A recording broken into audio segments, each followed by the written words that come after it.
FORA.tv. The world is thinking.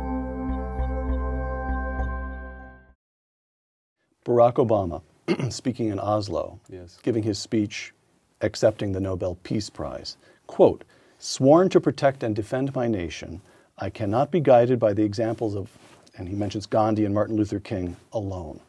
I face the world as it is. Make no mistake, evil does exist in the world," close quote. This brings us back to the question with which we started. Evaluate Barack Obama so far as Commander-in-Chief. Yes, he sounds as though he has the tragic understanding, He does, doesn't he? but you have to make one qualification. What Right. Barack Obama says, unfortunately, is not a guide to what he does. I mean, he said that he was not take campaign funds. He did. Shut down Guantanamo within a year. Tried KSM and all that stuff.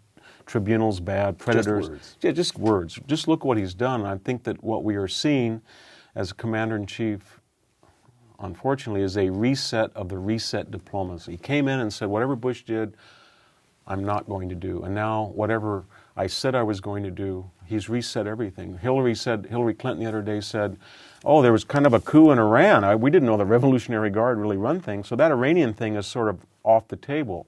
The Russian deal where we had sort of said to the Czechs and Poles, no missile defense because they're going to help us with that. That's off the table. The Chavez outreach. He's going to be a stabilizing figure if we can get Bush out of the picture and use our charm on him. That's out now. Chavez is more involved. The Chinese said that the relationship's in trouble and it's our fault because basically we thought we can keep borrowing $1 trillion from them and then hector them about human rights to Tibet. Sort of like you going to your banker. You're wrong. He's been a better Commander-in-Chief than people like you and me had any reason to expect or than we did expect. And here's why. Because now the American people, and in particular the Democratic Party, have had this experience of watching someone who clearly intended to do everything as differently from George W. Bush as he could, in effect ratifying one aspect of American military reality after another. We're now going to try KSM in a military tribunal, not up in New York.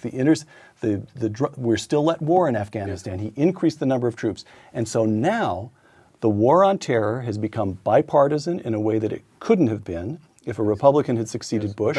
Isn't it? So am I not making a case? You're absolutely right. All this is true, right? This is good news, right? It is in a way, but it's why Woodrow Wilson can do what he did in World War I, FDR can do what he did, and Truman can do what he did, LBJ and JFK can do what they do, because the idea is that a Democrat is a man of peace.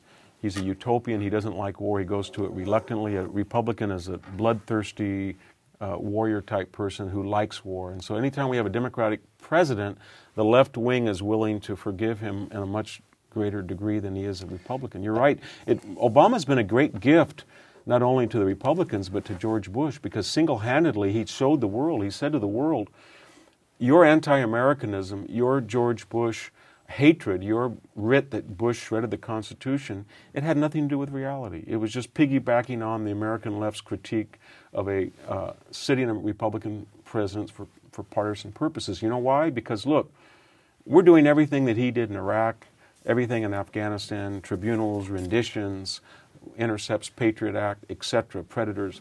And you people, where are the marches in Europe right now about predators? They don't exist. Where is some Hollywood celebrity giving a speech at the Oscars about rendition? Where's the movie Rendition? Where's the movie Redacted? Valley of Eli? Where's all these Hollywood anti-Iraq movies? They don't exist.